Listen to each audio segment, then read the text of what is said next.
Ambas ideas se refieren al gobierno del pueblo. Sin embargo, pues encierran diferencias esenciales que afectan la libertad, la justicia, la estabilidad de una nación y de una población.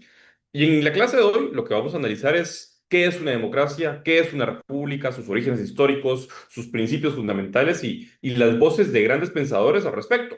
Vamos a explorar las advertencias clásicas contra la tiranía de la mayoría, la importancia del imperio de la ley y no del hombre, así como pues la distinción de la ley y la legislación. ¿A qué voy con todo esto? Voy a que vamos a profundizar en diferentes conceptos de formas en las que casi nunca se hacen. Y hablo acerca de la importancia de los conceptos para empezar, porque todos estos conceptos que mencioné, desde el de república y democracia, pasando por ley y legislación, libertad, justicia, derechos, son conceptos que tienen una definición, pero que lamentablemente, por los vaivenes políticos y el discurso, más bien por razones discursivas, muchas veces se tienden a pervertir las verdaderas definiciones detrás de estos conceptos. Y vamos a hacer un recorrido histórico, desde Atenas y Roma, pasando por la Ilustración francesa y los padres fundadores de Estados Unidos, hasta pensadores hispanoamericanos como Alberti. Y vamos a ver cómo las ideas republicanas han surgido para contener los excesos de la democracia pura. Y pues como tal, parto de esto y me gusta partir de la conclusión porque el objetivo es que tengan ustedes el hilo conductor de la clase de hoy y que el objetivo es demostrar con el apoyo de la teoría y de la historia por qué la tradición republicana ofrece un modelo de gobierno por mucho superior para garantizar la libertad individual y la justicia, mientras que la democracia, ilimitada, suele degenerar en gobierno de personas, en gobierno de pasiones, en gobiernos autoritarios y dictatoriales con consecuencias funestas para los individuos. Y pues vamos a referirnos también a datos contemporáneos interesantes para evidenciar cuán escasas son las auténticas repúblicas liberales hoy en día. Y ante todo, pues partimos de plantear justamente el dilema que ya les mencionaba, si debe gobernar la ley o la voluntad de una mayoría, y si es preferible un sistema que limite al gobierno mediante normas jurídicas estables, o uno donde la mayoría del momento puede imponer su voluntad absoluta. Y en ese sentido, pues los invito a que nos acompañen en este recorrido intelectual e histórico para responder a esas preguntas y que vayan haciendo ustedes sus preguntas en el transcurso de esta conversación. No quisiera que fuera un soliloquio, un monólogo, así que invitados todos a poder ir haciendo sus preguntas. Y bueno, pues partimos del principio, lo que les mencionaba, el gobierno de la ley versus el gobierno de la multitud. Y es que desde tiempos antiguos se ha contrastado la idea del gobierno de las leyes frente al gobierno de los hombres. La tradición republicana clásica defendía y defiende el imperio de leyes justas y estables, mientras que la noción simple de la democracia implica el dominio directo de las decisiones populares, de las mayorías, a veces volubles y pasionales. Montesquieu, durante la Ilustración, escribió el famoso Espíritu de las Leyes y fue el primero en dedicarse a reflexionar, como buen pensador que era, sobre esa dicotomía fundamental de la política. La antigua oposición, la antigua opción republicana del gobierno de la ley frente al gobierno del hombre. Y Montesquieu fue el primero en señalar, en la modernidad, que la libertad política consiste en no estar obligado a hacer lo que la ley no ordena y en que ningún ciudadano debe temer a otro. Importante esta cita, que es una cita textual de Montesquieu. ¿Qué quiere decir esto? Que cuando las leyes justas imperan, ningún individuo pues, debe temer la arbitrariedad de otros hombres, sea un tirano o sea una muchedumbre exaltada, porque todos están igualmente sujetos a una norma.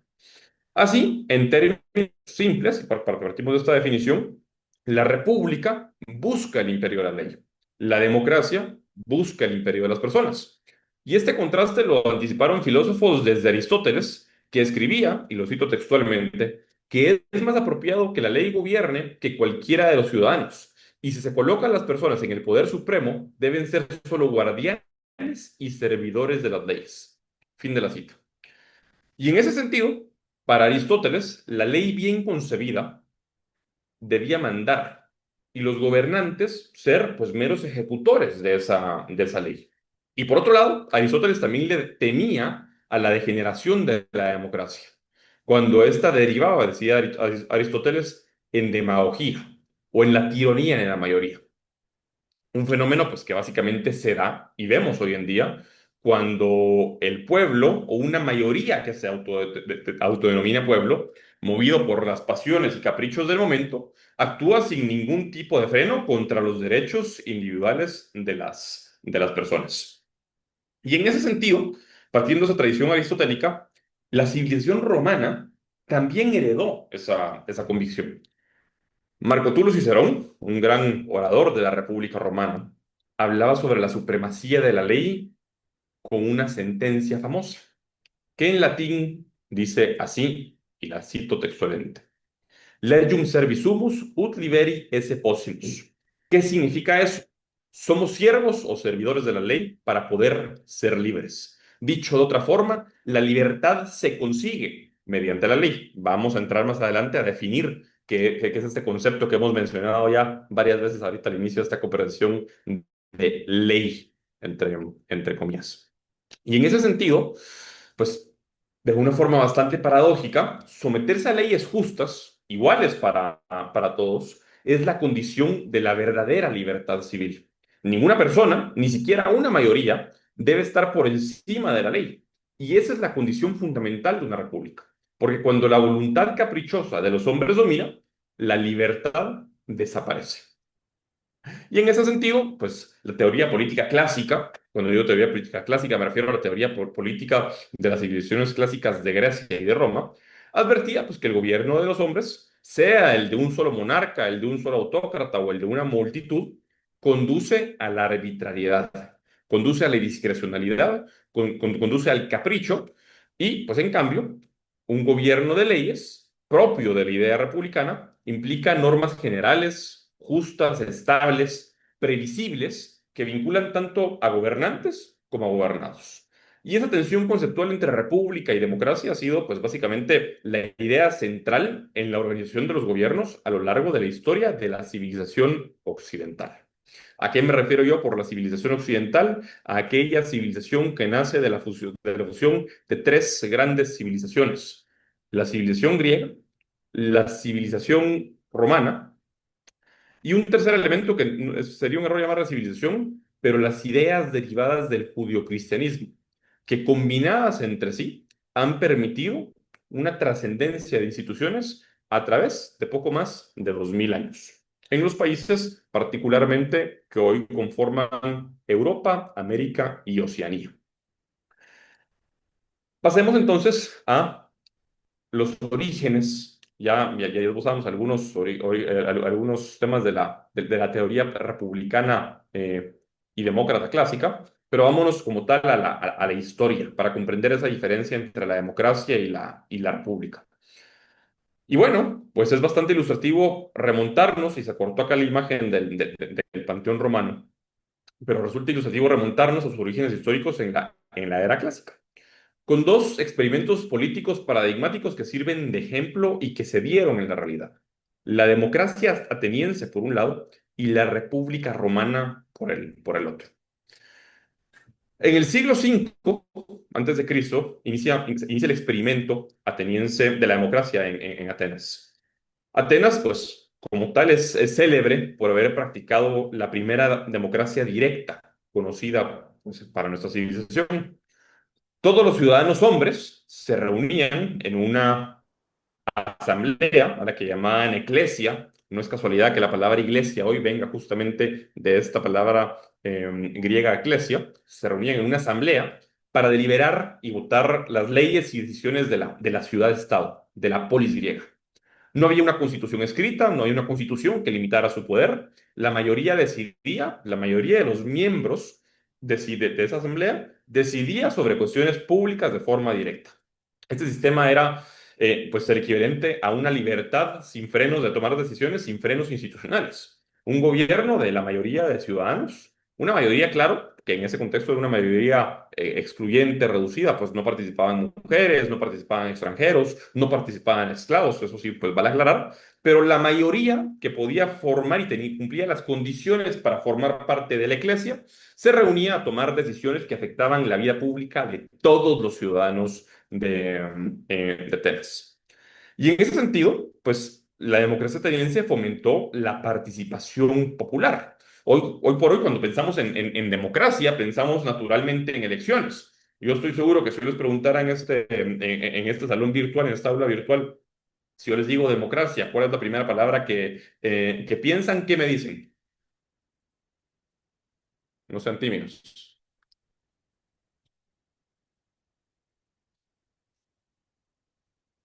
A ver, Derecho a votar, por ahí dicen libertad. derecho a votar, ok. Libertad, ¿quién dice libertad? Milena dice libertad. Ok. ¿Y por qué no suena libertad y por qué no suena derecho a votar?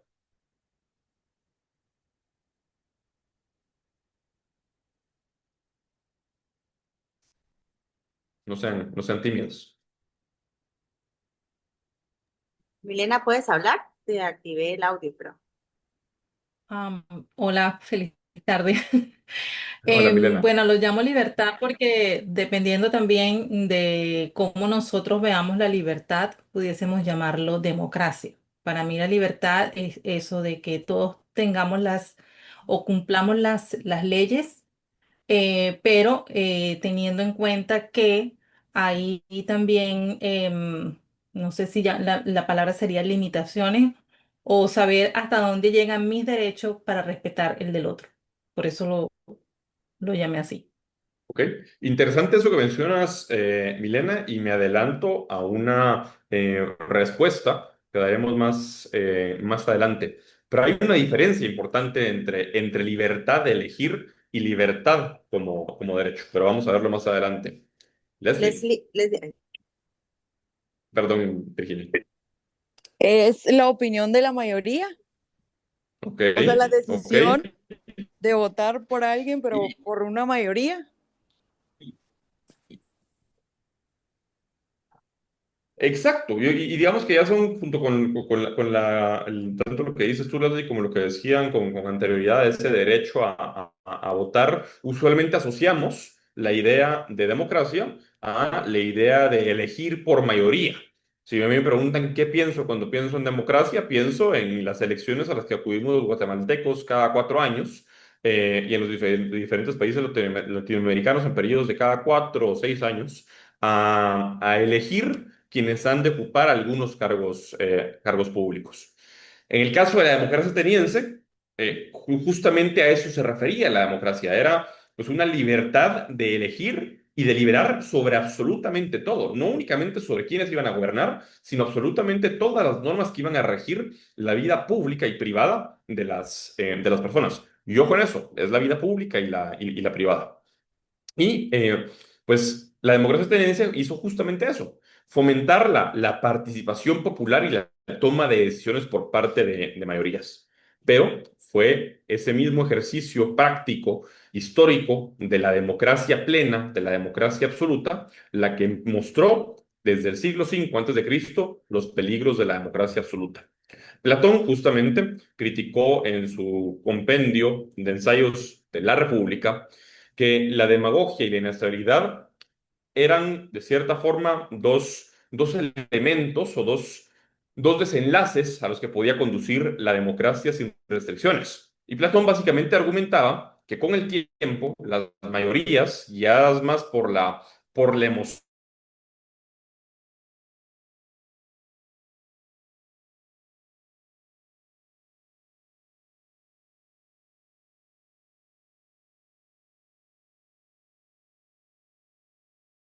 es la condena a muerte de Sócrates. A Sócrates lo condenan por decisión de la Asamblea ateniense y le quitan la vida, básicamente, por decisión de una mayoría. Aristóteles, pues justamente ya lo mencionábamos antes, en su clasificación de gobiernos distinguía entre la politeia, un gobierno de muchos, pero bajo el imperio de la ley, que sería una forma de denominar la república. Ojo, la república es un concepto romano, no era griego, de ahí que Aristóteles no se refería a la república, sino a la politeia, como un gobierno de la mayoría bajo el imperio de la ley, y la diferenciaba de la democracia degenerada, de la demagogia, el gobierno de una multitud sin ley, orientado al interés inmediato de las mayorías en perjuicio de los derechos individuales. Y es que, pues básicamente para Aristóteles, la democracia desenfrenada, la demagogia, era una forma corrupta de gobierno colectivo. La denominaba oclocracia, que básicamente es el gobierno de la turba, el gobierno de la masa. Y de hecho, hay una famosa cita de Aristóteles que dice, la cito textualmente, la democracia surge de aquellos que son iguales en cualquier respecto, no, la democracia surge de que aquellos que son iguales en cualquier respecto piensen que son absolutamente iguales y que aspiren a igualar también en todo a los desiguales. Y eso pues conlleva una confusión entre la igualdad ante la ley, que es deseable en una república, y el igualitarismo absoluto, que pues naturalmente tiende a violentar derechos individuales. Atenas vivió periodos de mucha gloria bajo la democracia por un corto periodo de tiempo, porque pues tras el paso de algunos meses desde el inicio de la aplicación de la democracia absoluta, empezó a experimentar bruscos cambios y abusos cuando la asamblea tomaba decisiones viscerales inspiradas en la emoción, en el capricho o en los intereses de mayorías que buscaban atentar contra los derechos individuales. Y con eso nos pasamos del caso de la democracia en Atenas a la Solo república José, en creo que Roma. Leslie, perdón que te interrumpa, Leslie tenía ahí una pregunta.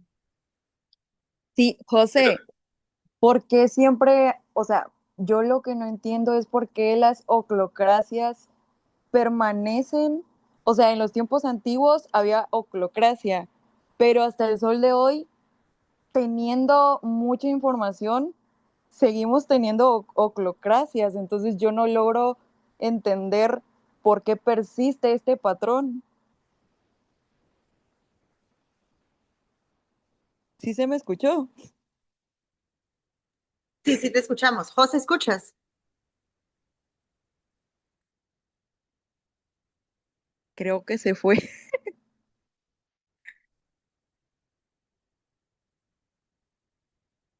Sí, creo que José se le puso, me está pidiendo. Ah, se le fue la luz. Demos un minuto, perdón. Ay, Dios mío. Seguramente se va a volver a conectar ahora.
Ya se está conectando, gracias por su paciencia.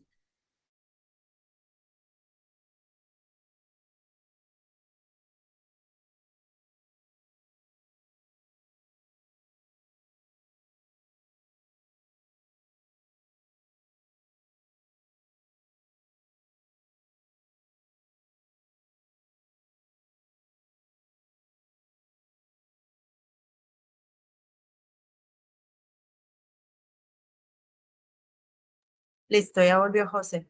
¿Nos ves? Sí, los veo. ¿Me escuchan? Disculpen los problemas técnicos. Se fue la luz. ¿Sí me Sí, escuchan? sí, yo sí te escucho. ¿Ustedes escuchan?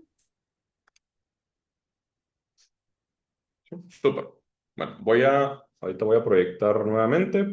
Mientras proyecto, te respondo la pregunta que hacías, Leslie. Vamos a entrar después de este recorrido histórico que estamos haciendo directamente a poder responder esa pregunta, pero esos gobiernos de multitudes organizadas sin frenos existen precisamente por eso, cuando pues, una mayoría puede convertir su número en un poder sin ley y una especie de capricho colectivo que sustituye al imperio de la ley y a las normas impersonales y abstractas. Y eso, pues al final depende de cada caso concreto de diferentes razones. Desde tener instituciones débiles sin que exista una separación de poderes reales, sin jueces independientes y donde la mayoría del momento, pues básicamente confunde legalidad con legitimidad y usa la ley como una especie de arma y no como un límite. Y en vez de utilizar la ley, realmente lo que utilizan es legislación para, pues, violar derechos individuales y, pues, por otro lado, razones políticas que pueden ir desde populismo, clientelismo, búsqueda de rentas de quienes detentan el poder y que no tienen consecuencias por abusar del poder que les fue conferido. En fin, creo que hay una serie de razones, no quiero adelantarme en lo que vamos a estar hablando, pero sí una respuesta, una especie de esbozo rápido para responder tu pregunta, Leslie. Regresando a pues en donde estábamos haciendo el recorrido, nos adelantó un slide, estábamos haciendo un recorrido histórico y nos habíamos quedado en Atenas.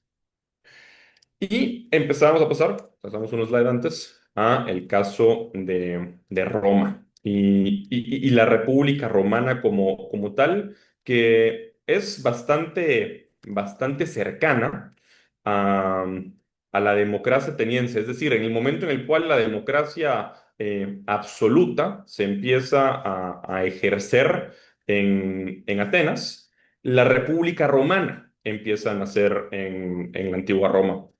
Y en ese sentido, algo pues, que es importante para fines históricos es comprender que Roma tuvo tres grandes etapas. Una etapa de monarquía, una etapa de república y una etapa de imperio. La República Romana pues dura aproximadamente del año 500 antes de Cristo al 27 antes de Cristo. En el 27 antes de Cristo cae la República y empieza el Imperio Romano. Y en ese sentido, Roma desarrolló un sistema radicalmente distinto a nivel filosófico que la democracia ateniense, la res pública, que viene del latín, significa cosa pública, era la cosa pública romana.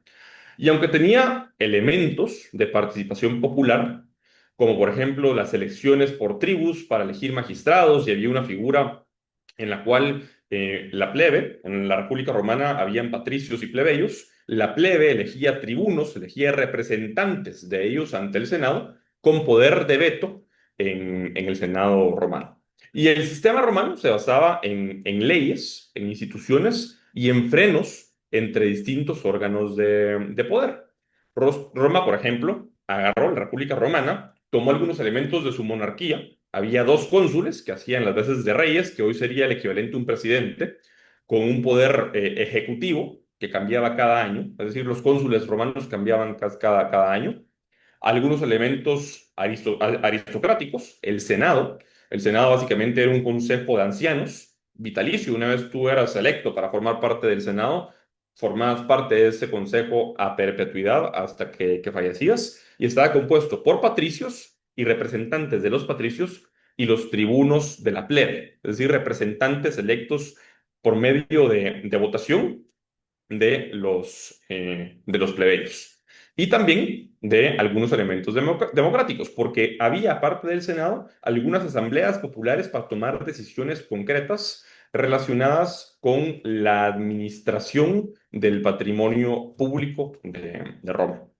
Hay un famoso historiador, Polibio, que pues básicamente hablaba de esta constitución mixta del gobierno romano que era la República Romana. Y él pues reconocía que a diferencia de la democracia ateniense, de la cual ya se tenía conocimiento de sus fracasos, la república evitaba la degeneración en tiranía que había sucedido con la democracia absoluta ateniense. Es decir, cada uno de los elementos configuradores de la república equilibra a los otros. Y el concepto central era que Roma no era gobernada por la voluntad momentánea de la multitud, sino por un entramado de leyes e instituciones duradero en el tiempo, al punto que la República Romana duró casi los 500 años. Los romanos, como tal, tenían las famosas 12 tablas. Las 12 tablas eran pues un compendio de leyes escritas y desarrollaron un culto al imperio de la ley. Y en ese sentido, aunque había elecciones y aunque habían ciertas autoridades que se elegían mediante elecciones, mediante sufragio universal, los magistrados, los cónsules, los senadores, todos estaban sujetos a determinadas normas. Y en ese sentido, pues, seguramente lo habrán oído mencionar, Marco Tulio Cicerón fue un gran defensor de la República Romana y él definió la República como una asociación basada en el consenso en cuanto al derecho, en cuanto a las leyes y en una comunidad de interés de respeto a los derechos de las personas.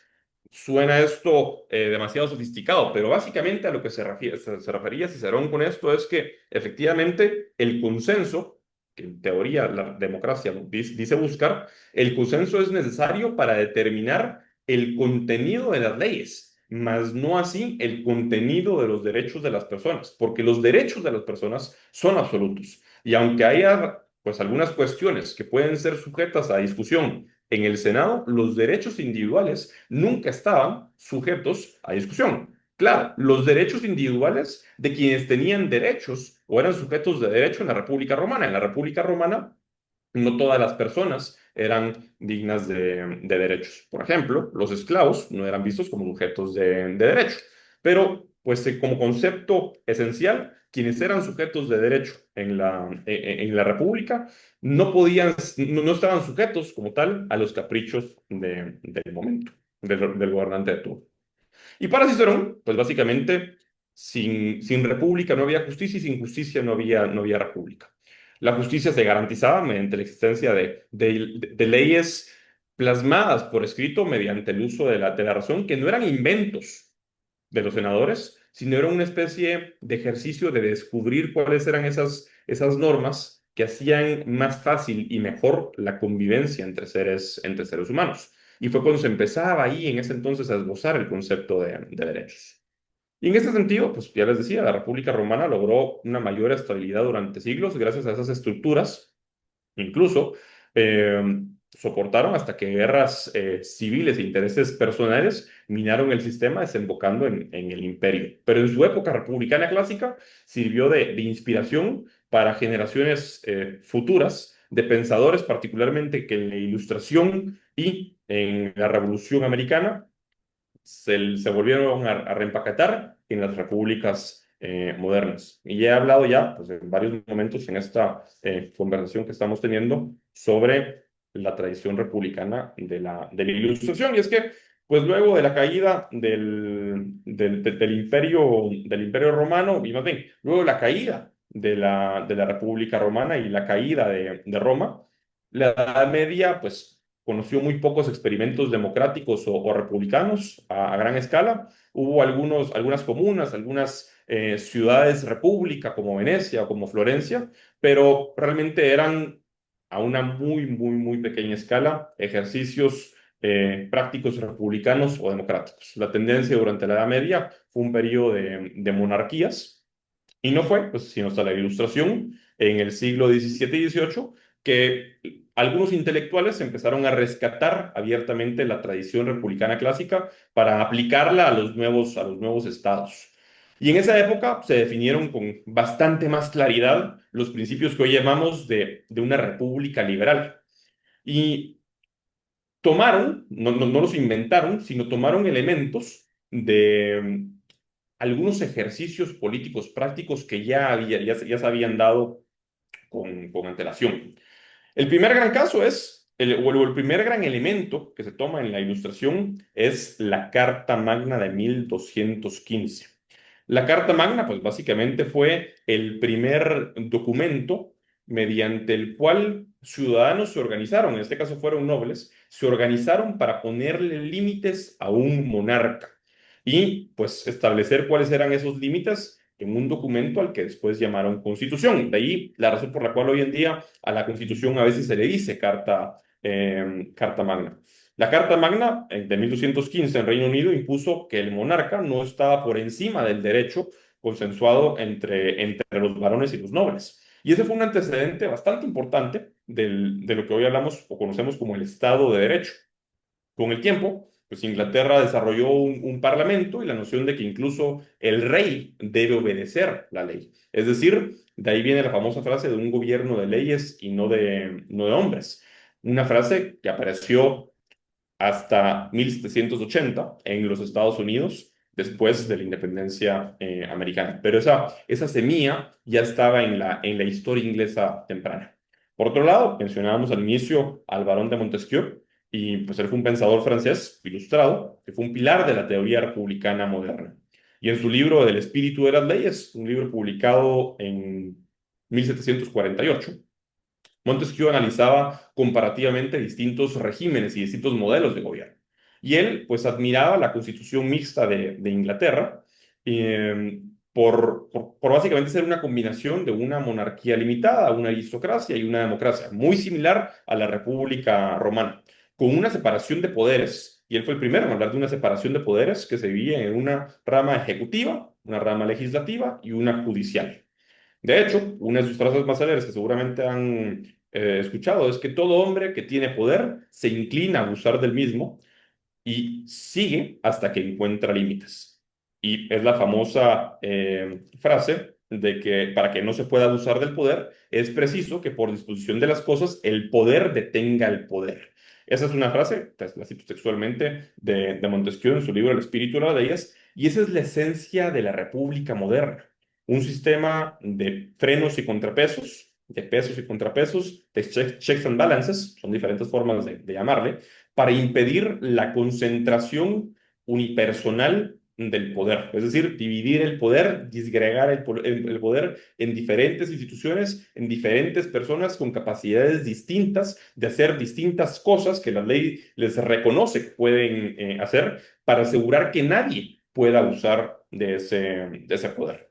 Y de ahí que Montesquieu también abordara un concepto pues, fundamental para la República, que es el de la libertad política, que para Montesquieu era la tranquilidad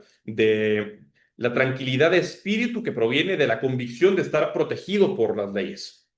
Y digamos que lo interesante en ese sentido, los autores ilustrados tendrían a escribir de forma bastante poética, de ahí estas frases que les digo, pero de ahí que, pues reiterando la tradición clásica, la tradición romana particularmente, Montesquieu afirmara que un Estado con leyes da la libertad que consiste en poder hacer lo que se puede, lo que se quiera hacer, no estar obligado a hacer lo que la ley no obliga a, y lo que es más no estar a poder hacer todo aquello que la ley no prohíbe. Algo que seguramente también han escuchado que los ciudadanos tenemos derecho hoy en día y que forma parte de la República, de las repúblicas modernas, que es justamente ese famoso principio de legalidad, en el que los gobernantes pueden hacer solo aquello que la ley les permite y los ciudadanos, que no detentamos ningún tipo de poder público, podemos hacer todo aquello que la ley no nos prohíbe. Y pues eso es básicamente el legado de Montesquieu y que, a ver, inspiró las constituciones escritas de Estados Unidos, de la Francia revolucionaria, de toda la Latinoamérica independiente, que establecen gobiernos republicanos con poderes separados y limitados en ejecutivo, legislativo y judicial. Pero eso nos lleva a otro gran experimento, partiendo justamente de pues las tesis ilustradas, y es el que idearon los padres fundadores de los Estados Unidos y que plasmaron en la Convención de Filadelfia. Y es el caso de la República Americana. Al independizarse, las 13 colonias americanas en 1776, sus diferentes líderes, George Washington, Madison, Jefferson y Alexander Hamilton, se propusieron deliberadamente fundar una república y no una democracia pura. Eso forma parte de los debates constitucionales de Filadelfia. De hecho, en los diarios de sesiones del debate constitucional de Filadelfia en 1787 y posteriormente en un texto que pues, quienes les gusta leer, se lo recomiendo muchísimo, porque establece las ideas fundacionales de una república, esos son los papeles federalistas, o se llamaba El Federalista, de hecho, el libro en inglés, o The Federalist Papers, un texto de 1788, pues James Madison, particularmente, argumentaba en un ensayo muy famoso que es el Federalista 10, que una democracia pura, una asamblea de ciudadanos sin ningún tipo de limitación, suele ser un escenario de constante turbulencia y de colisión de facciones y de intereses, donde nada detiene a la mayoría de violar los derechos de la minoría más pequeña, que es el individuo.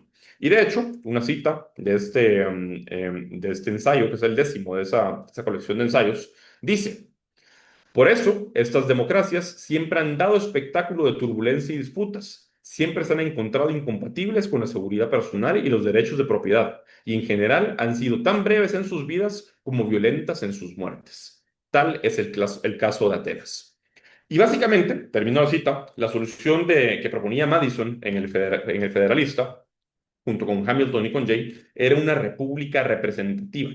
Un gobierno en el que el pueblo justamente hace lo que hablábamos hace un momento de elegir a sus representantes mediante sufragio, mediante votación, una característica particular de las democracias, es decir, la república representativa toma el elemento del sufragio de la democracia y esos representantes, pues básicamente tienen la facultad de hacer todo lo que la Constitución les permite. Es decir, la Constitución establece límites para el ejercicio de ese poder y establece, pues, qué puede hacer cada uno de los diferentes funcionarios públicos con el poder que les es conferido, que les es delegado por los ciudadanos mediante el voto.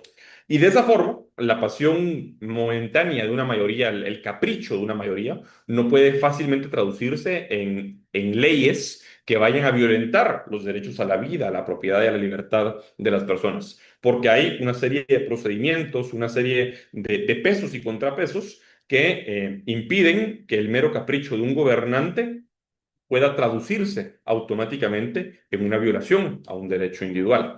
Y ese es el famoso caso del control judicial.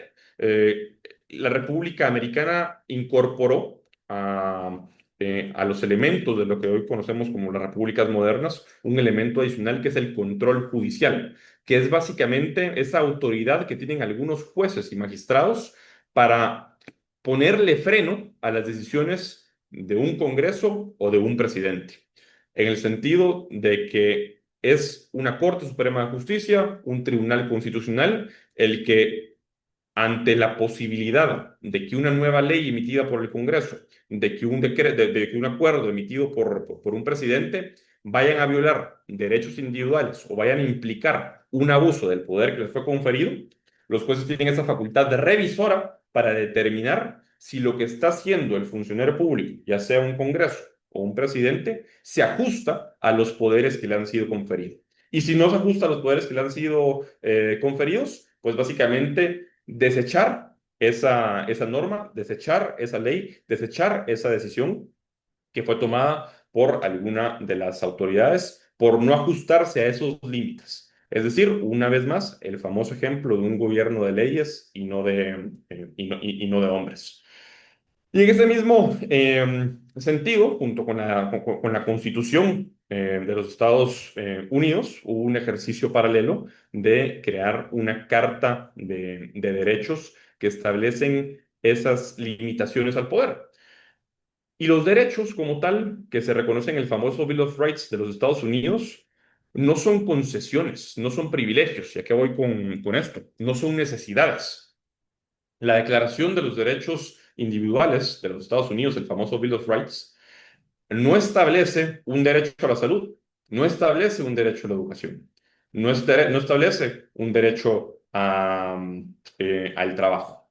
La Declaración de los Derechos de los Estados Unidos lo que establece son límites, son derechos concebidos como límites. Mi derecho a la vida limita el poder que el Estado tiene de entrometerse en mi vida o incluso de terminar con mi vida y el poder que otras personas tienen de terminar con mi vida.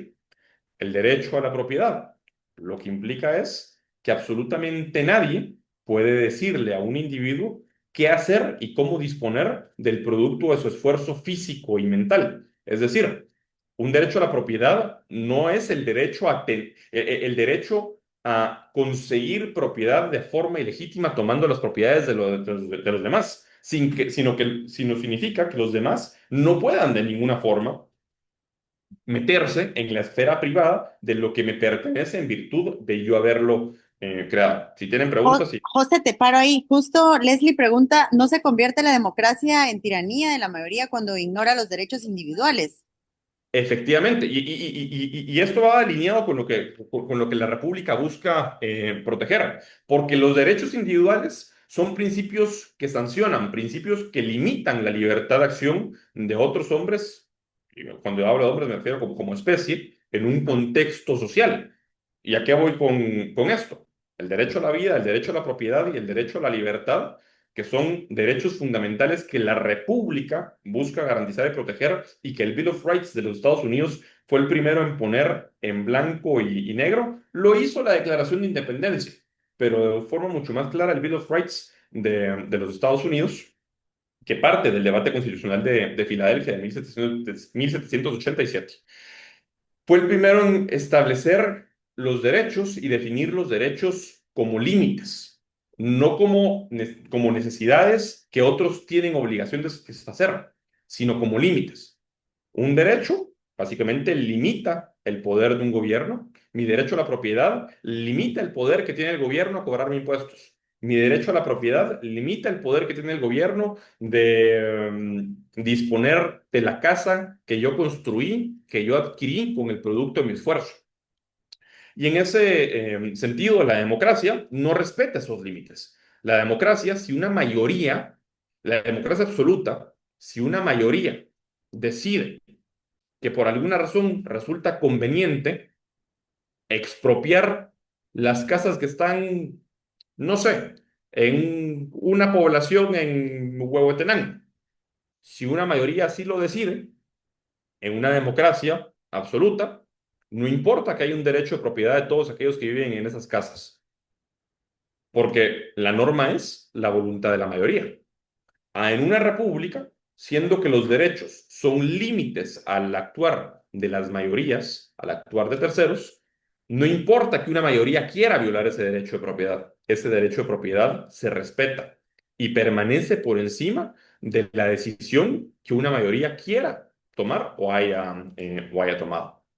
Y de ahí, pues justamente que pues Madison, en el mismo ensayo que les mencionaba, hablaba y cito una frase del texto que dice, la influencia del espíritu faccioso se controla mejor en una república extensa porque las diversas facciones se neutralizan. ¿Y a qué vamos con esto? En una república representativa hay pues diferentes representantes de diferentes miembros de la población con diferentes intereses y con diferentes ideologías. Pero esos intereses, esas ideologías, esas incluso visiones de país que cada uno puede tener, jamás pueden, en una república representativa, pasar por encima del derecho individual.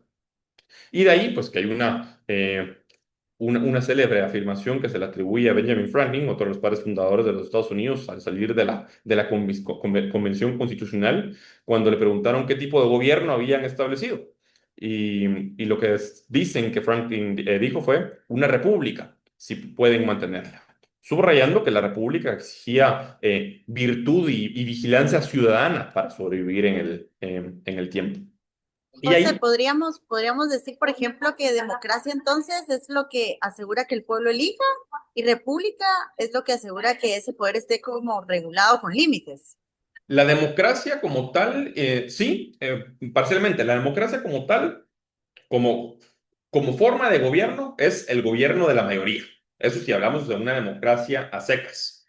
La república partiendo justamente de lo que hicieron los romanos cuando fundaron la República Romana después de su monarquía, combina elementos de diferentes formas de gobierno. Por ejemplo, en las repúblicas pueden haber cónsules, pueden haber cancilleres, pueden haber presidentes, en nuestro caso es un presidente, que el presidente es la figura más cercana a la idea del monarca, a la idea del rey. Pero por otro lado, en la república también hay un senado o un congreso, que ese senado y ese congreso, o ese senado y o congreso que conocemos hoy, se asemeja mucho a esas asambleas, la famosa eclesia de Atenas que mencionabas al principio, que era esa asamblea donde todos los hombres mayores de edad podían llegar a participar para tomar decisiones sin tener ningún tipo de atributo, o el Senado, en la cual pues una aristocracia con características más específicas, que una de ellas era pues ya ser reconocido como un anciano sabio, tomaba determinadas decisiones y un poder judicial que, pues, parte justamente de la idea de los famosos magistrados de la República Romana, que mantenían cierto control y eran los encargados de aplicar la ley. Y todos estos puestos, en mayor o menor medida, son electos, el puesto de un senador, el puesto de un congresista, el puesto de un presidente, son elegidos tomando un elemento de la democracia de Atenas, que es el sufragio universal, la votación, lo que hoy conocemos como el elemento democrático de la república. Es decir, en muchas repúblicas hoy hay un elemento democrático que es esa facultad de elegir gobernantes y esa facultad que a algunos de esos gobernantes se les da de elegir por mayoría tomar determinadas decisiones sobre la vida política, pública y privada de los ciudadanos de una nación. Es decir, el Congreso hoy, cuando hace una ley, el Congreso de la República de Guatemala, cuando hace una ley, la hace con base pues, en facultades que le han sido reconocidas por nuestra Constitución. Pero nuestra Constitución establece claramente el derecho de propiedad. No de una forma absoluta, lamentablemente, pero nuestra Constitución reconoce el derecho de propiedad y también reconoce el derecho a la vida. Si el Congreso por mayoría decide mañana aprobar una ley que legalice el aborto, independientemente de la discusión que podamos tener sobre si el aborto debería ser legal o no, que a mi juicio no debería serlo. Si el Congreso decide mañana aprobar una ley que legaliza el aborto, o si el Congreso mañana legaliza una ley en la que se establece que se van a expropiar las casas de todos los hombres mayores de 25 años que vivan en la zona 1, 2 y 5 de la ciudad de Guatemala, es un absurdo. Pero si eso pasara, es una mayoría tomando una decisión, ¿sí? Pero aunque sea una mayoría tomando una decisión, que es el elemento democrático, el freno constitucional, el freno legal, el freno republicano es justamente eso, la constitución, el límite al poder de las mayorías. Entonces, la democracia como tal, al día de hoy, en los sistemas republicanos, se manifiesta en ese elemento mayoritario de tomar determinadas decisiones por mayoría, pero limitadas justamente por la ley, limitadas por la Constitución y limitadas justamente por esos, valga la redundancia, límites al poder y sistemas de pesos y contrapesos. Otro padre fundador de los Estados Unidos, John Adams, fue aún más explícito justamente en su desconfianza hacia la democracia ilimitada, partiendo justo de esta pregunta que hacías, Virginia. En una carta de 1814, creo yo, sí, 1814, John Adams pues escribía, y cito la siguiente frase: recordad, la democracia nunca dura mucho, pronto se gasta, se agota y se suicida. Nunca ha habido una democracia que no cometiera suicidio. El mejor ejemplo, trayendo esa frase a hoy, es el caso de Venezuela. Venezuela es un país que hoy lamentablemente tiene un régimen comunista en el poder, liderado por un autócrata, por un tirano, que llegó al poder de forma democrática y que consolidó su poder de forma democrática. ¿Y a qué voy con esto? Una vez estando en el poder, Hugo Chávez fue ampliando el poder que tenía en el Congreso, en la Asamblea Legislativa de Venezuela, al punto que la Asamblea y el presidente actuaban al unísono, actuaban en unanimidad, actuaban coordinados.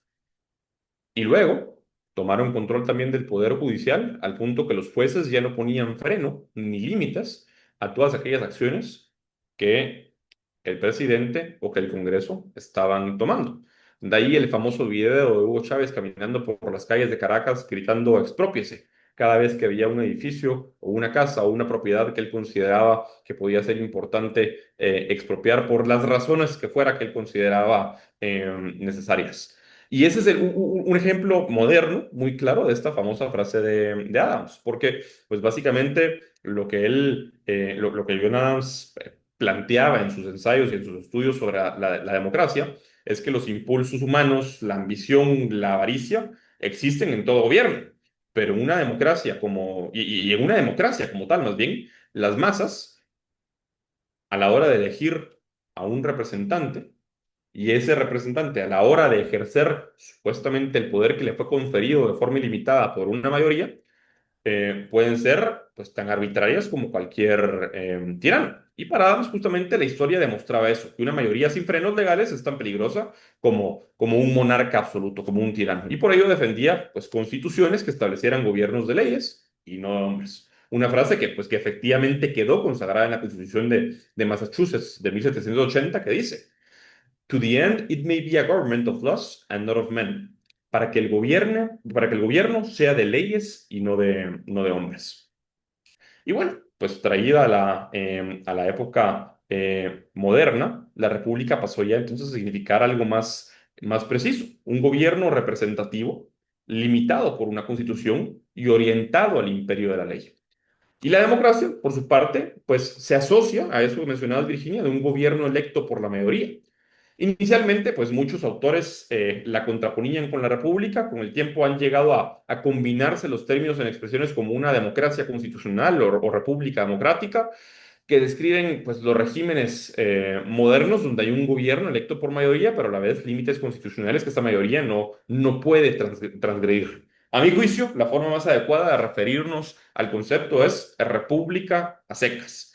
¿Por qué? Porque, pues, como tal, el concepto de democracia ha sido instrumentalizado para diferentes fines, al punto de que existen algunas ideologías totalitarias que al día de hoy promueven la democracia como si fuera la panacea o la solución para todos los problemas. Una democracia, si usamos los términos con propiedad, es un sistema de mayoría ilimitada. Y por eso es que a mí la palabra democracia considero que hay que tomarla con dos granitos de sal. Es una forma de colectivismo que niega los derechos individuales y reconoce que la mayoría tiene derecho a torpedear los derechos individuales si una mayoría así quiere hacerlo. A diferencia del sistema republicano, que es un sistema con poderes limitados, restringido a la protección de derechos individuales. Y en ese sistema, la regla de la mayoría, la regla democrática, se aplica solo a detalles menores. La selección de ciertos funcionarios, la votación para la aprobación de determinadas leyes, pero la mayoría no tiene voz sobre los principios básicos del gobierno ni para poder infringir los derechos individuales como tal. Me quedé trabado en este slide, vamos a pasar al siguiente. Pues ya hablábamos de los peligros de la democracia pura como tal, hablábamos de la tiranía de la mayoría, no voy a repetir, de la demagogia, del desmantelamiento propio de la democracia por la democracia misma, de la persecución de los derechos individuales y de la inexistencia de frenos. Voy a avanzar porque esto ya lo vimos. Pero hay un término o dos términos de los que he hablado en esta conversación, pero que no he definido, que es la ley y la legislación, el imperio de la ley versus el imperio de la legislación. Y es que uno de los conceptos más importantes, quizá para entender la superioridad de la república, es el imperio de la ley. Dicho de otra forma, imperio de la ley, su sinónimo es el Estado de Derecho y otro sinónimo del imperio de la ley es rule of law en inglés. Hablar de república, hablar de imperio de la ley, hablar de Estado de Derecho y hablar de rule of law es hablar en términos equivalentes. Podríamos casi que decir que son sinónimos. Y en sentido clásico, la ley representa principios de justicia universales. De hecho, famoso filósofo francés, Frédéric Bastiat, ilustrado también economista, decía que la ley es la organización del derecho natural de la legítima defensa. Es la sustitución de una fuerza común por fuerzas individuales. Y esta fuerza común solo debe hacer aquello que las fuerzas individuales tienen un derecho natural y legítimo a hacer. Proteger a las personas, las libertades y las propiedades, mantener el derecho de cada uno y hacer que la justicia reine sobre todos. Y en ese sentido, pues vemos que Bastiat concebía la ley como un marco de protección de derechos, lo que ya mencionábamos, protección de la vida, de la libertad y de la propiedad, que delegamos al Estado, que delegamos al gobierno para que los garantice de una forma amplia e imparcial. Porque si cada individuo tiene derecho a defenderse de agresiones, entonces, pues la ley común va a servir para defender a todos de agresiones internas y externas, para impartir justicia y nada más. Y cualquier acción colectiva que fuera ilegítima para un individuo aislado, robar, agredir, matar, tampoco puede ser legitimada para llamarla, con la intención de llamarla ley o haciéndola por mayoría. Sería un abuso. Entonces, pues digamos que Bastiat básicamente lo que hacía en su famoso ensayo de la ley es denunciar que cuando el gobierno usa la ley para obligar, para coartar o para despojar, más allá de esa función defensiva, de esa función de límite, la ley degenera en un instrumento de injusticia y se convierte en legislación. Básicamente, pues Bastiat llamaba a esta degeneración un saqueo legal, cuando el Estado, mediante leyes, le quita la propiedad a unos para dársela a otros. Cuando la ley comete el acto que se supone que debe suprimir, robar o perjudicar a otro, entonces se comete saqueo, decía Bastiat. José Jairo pregunta que si la democracia inició con los liberales clásicos o no. No, no, no. La democracia tiene su origen en la Atenas, en el siglo V antes de Cristo. eh, Antes de conocerse como democracia, se conocía como eclesia, que era la asamblea en la cual los hombres mayores de edad tomaban decisiones por mayoría sobre la vida, propiedad, libertad de las personas. O sea, incluso violando la vida, libertad y propiedad de las personas. Y contrapuesto a la ley, que básicamente son esas normas legítimas que protegen y garantizan los derechos individuales y limitan el poder, está la legislación, que es un conjunto de normas aprobadas por quien tiene una facultad para crearlas. Por ejemplo, en nuestro caso, en Guatemala, hay legislación que la crea el Congreso y hay legislación que la crea el presidente y hay legislación que las crean las municipalidades. Pero la legislación no siempre es justa. La legislación puede violar derechos individuales. La legislación puede ser aprobada por una mayoría electa en el Congreso y violar derechos individuales. Y de hecho, la historia está llena de estos ejemplos. En la Alemania nazi, por ejemplo, hubo leyes que establecieron la segregación racial de los judíos. En los Estados Unidos, previo a la emancipación de los esclavos, había leyes que pues, establecieron la esclavitud. Un gobierno democrático puede aprobar legislación que en realidad viole la ley, que viole la justicia. Y de ahí que no toda ley, es más, que no toda legislación sea ley. Se contraponen dos conceptos, el de un Estado de derecho y el de un Estado de legalidad. Una ley ilegítima o un Estado, un país donde proliferan las leyes ilegítimas, pues puede que las leyes estén llenas de injusticias, pero no importa, porque como lo dice la ley, como lo dice la legislación, pues entonces el funcionario público tiene la facultad para aplicarla. Ese es un estado de legalidad. Esa es una situación en donde, pues básicamente, se cumple técnicamente la ley vigente, pero esas leyes vigentes puede que sean injustas. Un régimen autoritario puede tener legalidad. En El Salvador, de hecho, por poner un ejemplo, todo lo que está haciendo Nayib Bukele es legal. el haberse perpetuado en el poder modificando la Constitución es legal. ¿Por qué? Porque ideó la forma en la cual el Congreso le dio legalidad y la Corte Suprema de Justicia terminó de blindar esa legalidad. Pero el hecho de que una persona llegue al poder para perpetuarse en él de una u otra forma, no hace que eso sea legítimo. Y en un estado de legalidad, pues sí, se cumple la ley, pero eso no quiere decir que las leyes que se están cumpliendo y que se están aplicando sean legítimas. Y en ese sentido, cuando pues, se dan este tipo de situaciones que se tienden a dar bastante en los modelos democráticos absolutos, en los modelos no republicanos, donde hay leyes, por ejemplo, las famosas leyes antisemitas, pues sí, hay ley, pero evidentemente no hay un Estado de Derecho, porque la ley superior, esa ley que busca la justicia, la igualdad ante la ley, se había roto. En contraste, un Estado de derecho genuino implica que las leyes mismas deben ser legítimas. La república, en su concepción liberal, es precisamente un Estado de derecho donde el poder se ejerce bajo la ley y limitado por la ley. La democracia, por el contrario, puede generar un estado de legalidad vacío, donde se dice, pues sí, la norma la hizo el Congreso fue electo por los ciudadanos y por lo tanto es ley, aunque esa ley pisotee derechos. La diferencia es bien sutil, pero es bien importante. Y trayéndonos un poco, ya las citas a un contexto más local, un exponente clave de esta idea en el mundo hispano fue José Cecilio del Valle, que fue un pues, prócer centroamericano y particularmente guatemalteco de la independencia. Y José Cecilio del Valle proponía en 1824 que Centroamérica se rigiera por leyes fundamentales que ninguna mayoría pudiera violar. Y pues esto lo hizo inspirado justamente en la Convención de Filadelfia, los Estados Unidos. El planteamiento de José Cecilio del Valle era que correspondía a la Constitución y a los jueces evitar que las pasiones políticas se tradujeran en legislación violatoria de los derechos individuales.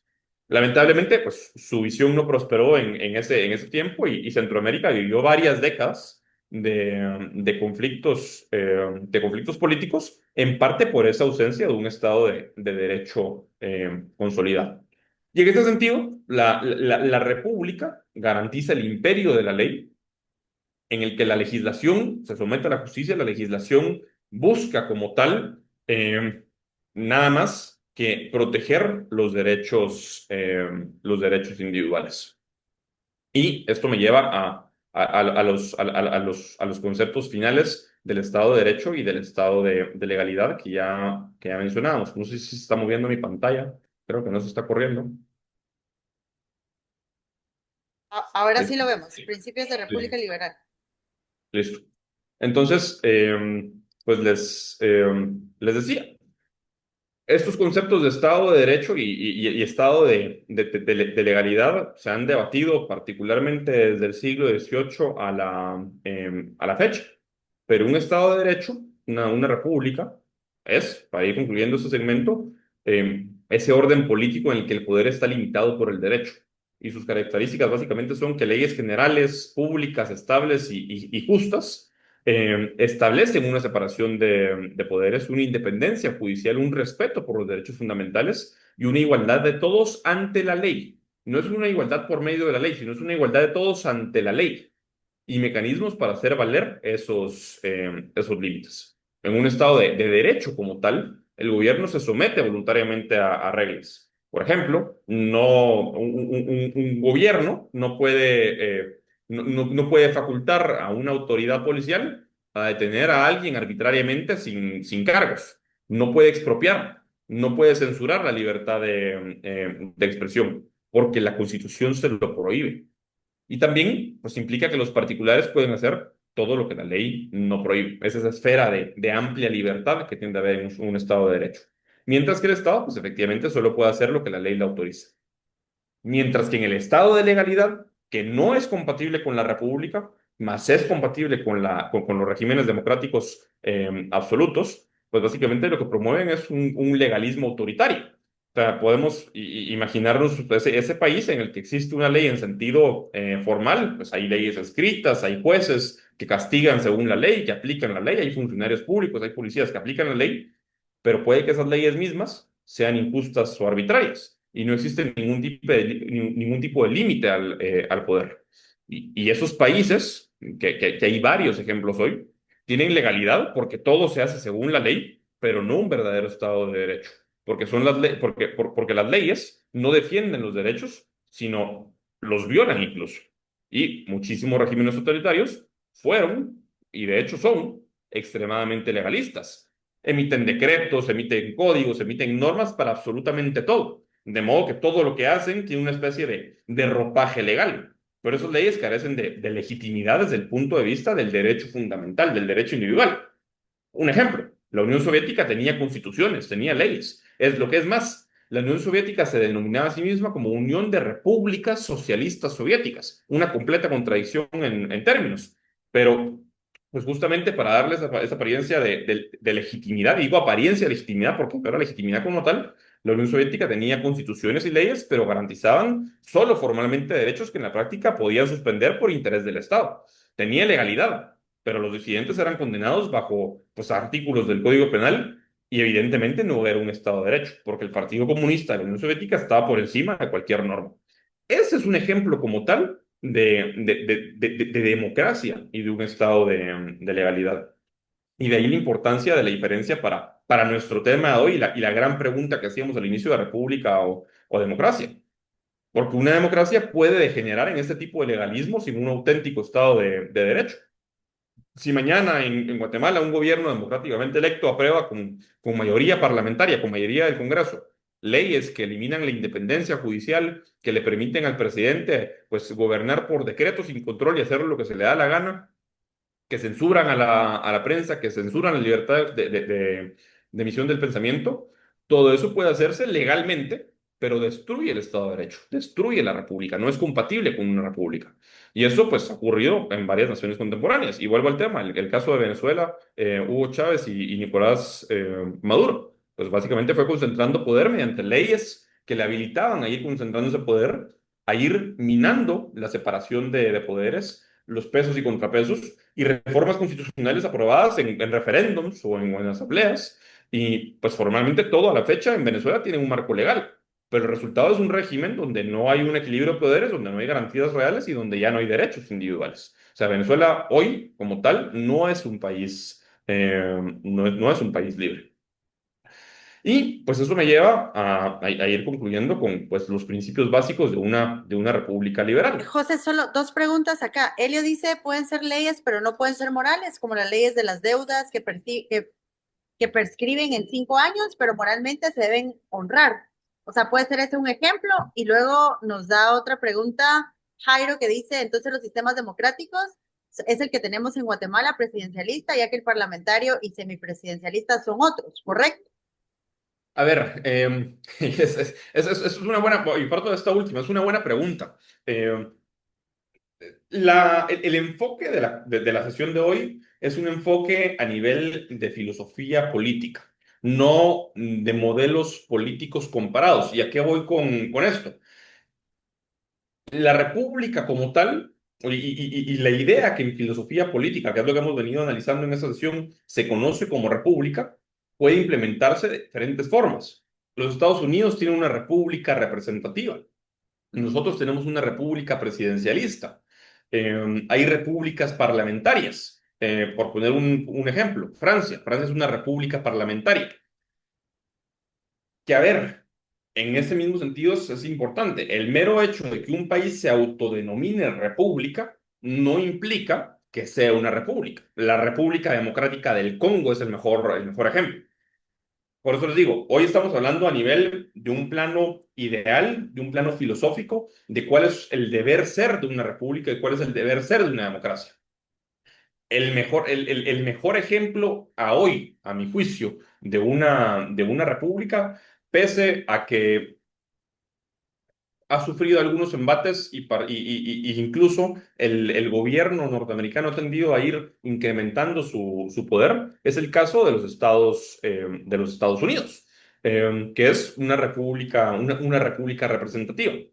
Guatemala también, pues, es una república y somos una república no solo de nombre, sino nuestro sistema constitucional está diseñado desde tiempos de Rafael Carrera de manera que haya una división de poderes. Pero regresando a la famosa frase de Benjamin Franklin de una república, si pueden mantenerla, y regresando a la famosa frase de Marco Tulio Cicerón de que la república pues no consiste únicamente en las instituciones que la conforman, sino en la vigilancia y la virtud de sus ciudadanos para garantizar su permanencia en el tiempo.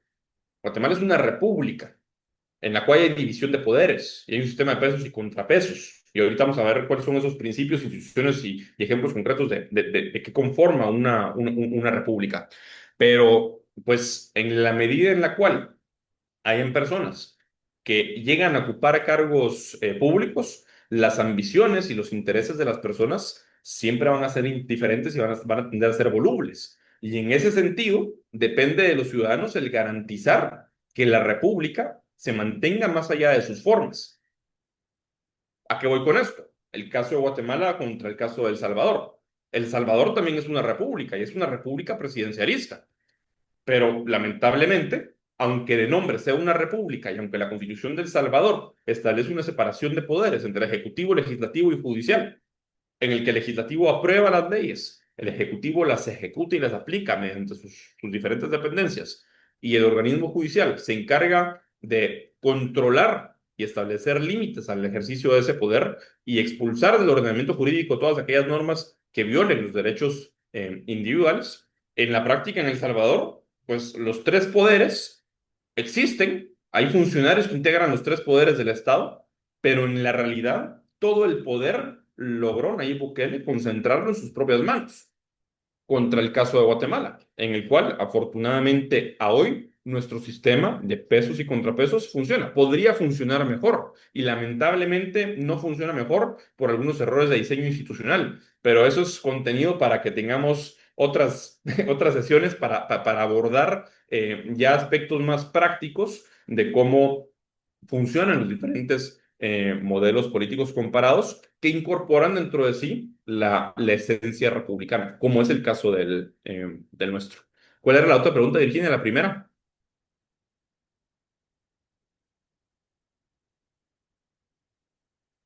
Creo, si no estoy mal, que la primera pregunta era algo relacionado con el tema de las leyes.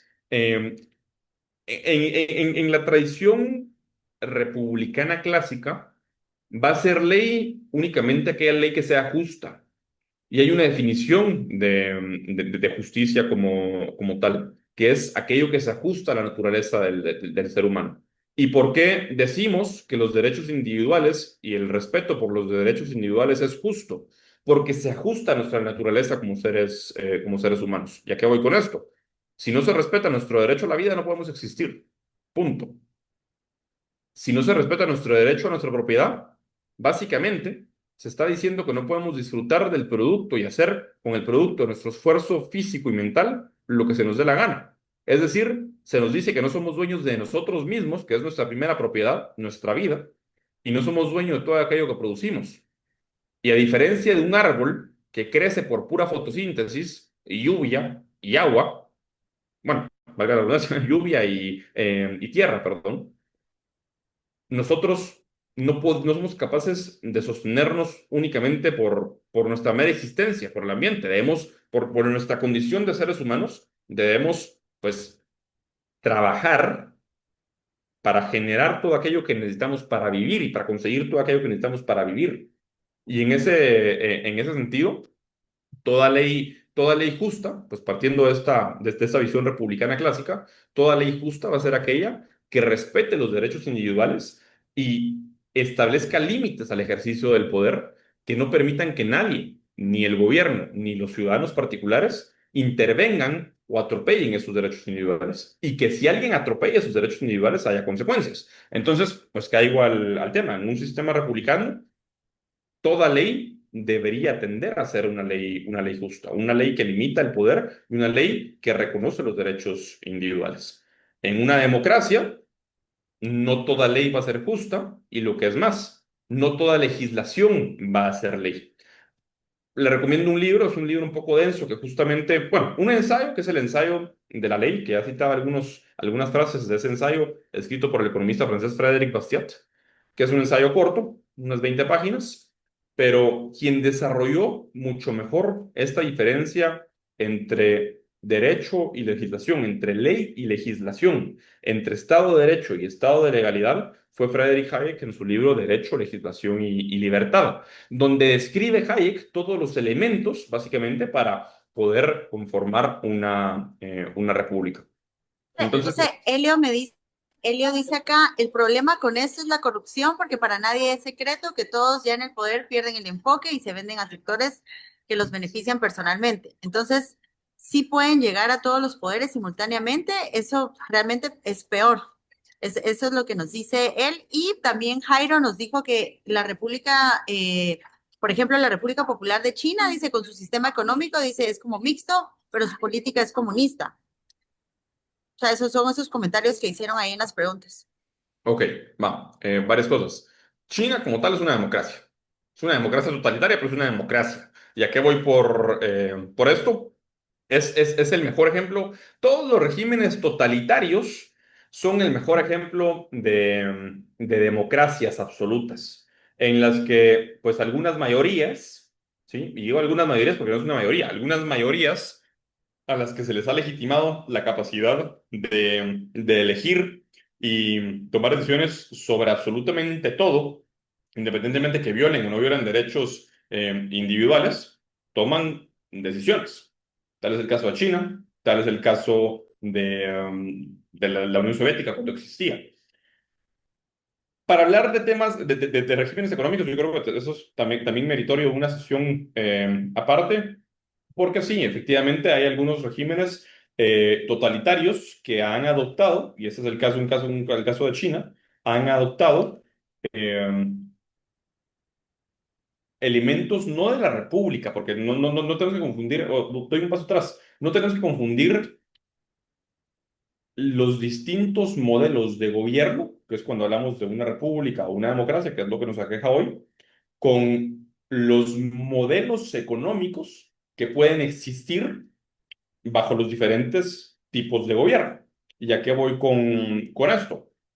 El modelo, a mi juicio, y también a juicio de la teoría liberal clásica, el modelo más compatible con una república, o el único modelo compatible con una república, es un modelo capitalista. Y el modelo que tiende a ser compatible con una democracia es el modelo socialista.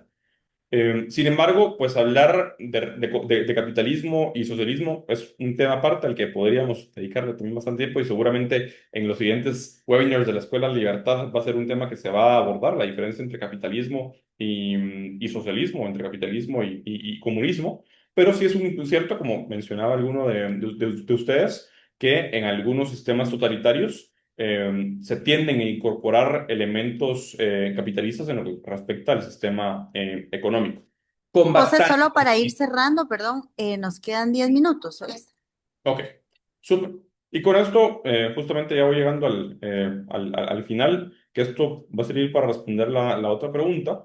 En una república, ¿sí? Quien abuse del poder o quien se extralimite en el abuso del poder que le fue conferido, debería pagar las consecuencias de esa extralimitación. Y ese es uno de los problemas de nuestra república, que en nuestra república, pese a que hay un sistema judicial, no todos son sujetos al sistema de justicia de la forma en la que debería ser. ¿Y a qué voy con esto? Nuestro sistema de justicia hoy no garantiza la certeza de castigo a aquellos que delinquen. Que delinquir no solo es robar, delinquir también es abusar del poder que le fue conferido a una persona. Delinquir también es, pues, aprovecharse del poder que le fue conferido a una persona por medio de elección popular o por medio de nombramiento, un ministro, por poner un ejemplo, para aprovecharse del erario público y los impuestos que todos pagamos para enriquecerse de forma ilegítima. Y de ahí que, pues, volviendo al tema, ¿cuáles son esos elementos básicos que componen una república? Pues son cinco elementos fundamentales que son esa especie de checklist que hay que pasar, ese checklist inicial que hay que pasar para ver si se cumple por lo menos con las formas para ser considerada una república y luego hay que profundizar para ver si efectivamente se cumplen más allá del nombre. El primero es un gobierno limitado, ¿sí? Una república establece límites formales al poder. El gobierno solo puede hacer lo que la Constitución le permite y eso asegura, como decía Juan Bautista Alberdi, que incluso un poder ejecutivo fuerte actúe dentro de los cauces establecidos. El límite más típico son los derechos individuales garantizados. Ninguna mayoría puede legalmente abolir la libertad de culto, o la libertad de prensa, o el derecho a la propiedad, sin reformar antes la Constitución mediante procedimientos especiales agravados. Y digamos que eso es un tema importante. Ni siquiera reformando una Constitución en una república se podrían violar los derechos individuales, porque de esa forma los derechos del individuo no dependen del vaivén de la opinión pública. Bien lo decía yo de Thomas Jefferson, una mayoría, por sagrada que sea, no tiene derecho a violar los derechos de una minoría. Las constituciones republicanas consagran esto. Entonces, básicamente, el gobierno limitado es una especie de sinónimo a los derechos individuales. ¿Por qué? Porque los derechos individuales son límites al poder. El segundo elemento, la separación de poderes y un sistema de pesos y contrapesos. Una república distribuye el poder en varias ramas, la ejecutiva, legislativa, judicial y a veces en órganos autónomos, para que se controlen mutuamente. Y así, ninguna persona o grupo concentra todo el poder.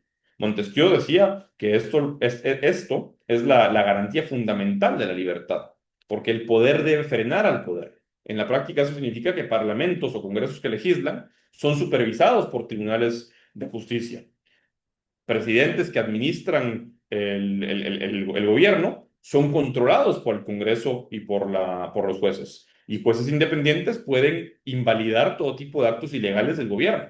Y gobiernos locales, dígase alguna municipalidad con cierta autonomía, pueden equilibrar justamente el poder que un gobierno central puede acumular. En Guatemala, por ejemplo, el presidente puede vetar las leyes que el Congreso aprueba. Es decir, el Congreso emite una ley, pero el presidente considera que es violatoria de la Constitución o que es ajena o distinta a sus intereses o a la política de Estado, puede decidir vetarla y regresarla al Congreso. El Congreso también en Guatemala puede destituir al presidente mediante un juicio político. Sumamente complicado, pero puede destituir al presidente. José, Y la rapidito te interrumpo. Antes de que se nos acabe el tiempo, Jairo nos dice que tiene una duda, que si una persona de izquierda puede ser de ideología liberal o nada que ver. No, no se puede. Y esa ha sido la gran contradicción conceptual de nuestra época, en la que, primero, los socialistas se han apropiado de la palabra liberal e incluso la palabra progresista para darle pues, un matiz positivo a su discurso. Pero ser de izquierda es promover el gobierno sin límites, el Estado ilimitado. Es promover, pues básicamente, lo contrario a un gobierno limitado y a la existencia de derechos individuales. Para alguien de izquierda, los derechos individuales no son absolutos, lo que es más, no son importantes. Para alguien de izquierda, los derechos individuales a la vida, a la propiedad y a la libertad, si pudieran no existir, mejor. ¿Por qué? Porque para alguien de izquierda, el individuo es una persona que está sujeta a las decisiones de otros, de una mayoría, y no vale por sí mismo. Entonces, mi respuesta para esa pregunta es no. Y ya por el segundo elemento, gobierno limitado, separación de poderes y pesos y contrapesos. El tercero, el sufragio universal, es la incorporación, el matiz democrático de las repúblicas. Hay algunos mecanismos y algunos procesos en los que la república moderna incluye la democracia bajo ciertas condiciones. Adopta el sufragio universal, adopta el voto como un mecanismo para elegir gobernantes, considerado hoy como pues, el método más legítimo, pero ese sufragio ocurre periódicamente, no para cada decisión, y tiene determinados límites, que esos límites son los propios derechos individuales. Y de hecho, quienes son electos, lo primero que hacen cuando son electos y van a tomar posesión es jurar fidelidad a la Constitución, es decir, jurar fidelidad a esos límites al poder que les han sido impuestos. De hecho, Edmund Burke decía que el legislador es un representante no un simple delegado, y debe ejercer su juicio por el bien general, no repetir el mandato de sus votantes si cree que es dañino. Ya que hoy por eso, aunque un representante sea elegido por mayoría, aunque la mayoría piense que se deben violar los derechos individuales, un representante no debería nunca intentar, con el poder que le fue conferido, violar los derechos individuales. Y la República acepta la democracia en la medida en que esté encauzada por el Estado de derecho. Y, pues en palabras de Juan Bautista Alberdi, la democracia es esa libertad constituida en gobierno, pues el verdadero gobierno no es ni más ni menos que la libertad organizada en una república. Y esta frase contiene mucho la esencia de todo lo que hemos hablado en esta sesión. Y es que el gobierno de una mayoría debe ser la libertad misma actuando mediante instituciones, no es un poder arbitrario. Y el cuarto, el cuarto elemento de una república también es la durabilidad y la estabilidad. Las repúblicas, al apoyarse en leyes fundamentales estables, no en legislación que prolifera, sino en leyes fundamentales estables, que son generales, abstractas y sobre todo pocas, tienden a ser más duraderas que las puras democracias. Y pues cuando uno revisa la lista de países que hoy son considerados repúblicas, mal llamadas democracias liberales, nota que aquellos con instituciones republicanas sólidas gozan de estabilidad política. Cuando oigan hablar de democracias liberales, usualmente van a oír hablar de estas mismas características que conforman a una república. A mi juicio, hablar de democracias liberales no es la conceptualización filosófica más adecuada. Incluso, pues, podría representar una contradicción en términos a la hora de excluir el elemento republicano porque exalta el elemento democrático, cuando el elemento democrático, ya lo hemos conversado hoy, no es bueno por sí mismo. El elemento democrático es bueno en la medida en la cual se incorpora dentro de un sistema republicano. Y bueno, 2 minutos, vamos cerrando. la república liberal, como la que pues discutimos hoy, postula estados limitados en sus funciones, pero enérgicos en cumplir esas funciones legítimas, es decir, estados pequeños, pero fuertes. ¿Qué significa eso? Que el Estado no debe inmiscuirse en la vida económico-privada más allá de lo necesario, ni expandirse ilimitadamente, ya sea por medio del gasto público o por medio de la intervención en pues todos aquellos asuntos que competen realmente a los individuos y no a la cosa pública. Y con eso termino. La república se refiere a la cosa pública y no a la cosa individual. La república se refiere al interés común y no al interés individual. Y la república como tal se refiere a pues establecer todos aquellos parámetros y límites al poder para garantizar que los individuos en libertad podamos desarrollarnos. Al final de cuentas es un tema de nuestra libertad estando en juego cada vez que hablamos de gobierno. ¿Por qué? Pues por tratar de gobierno, como hablábamos al principio de esta sesión, es hablar necesariamente de un monopolio en el uso de la fuerza. Y en ese sentido, pues que esta clase espero que nos haya dejado convencidos de que la república, el imperio de la ley, es la guardiana de la libertad y que la democracia es un instrumento valioso que debemos usar con sabiduría y con límites. Y así podemos mantener la república, como lo advirtió Benjamin Franklin, y evitar pues, las trampas de la demagogia.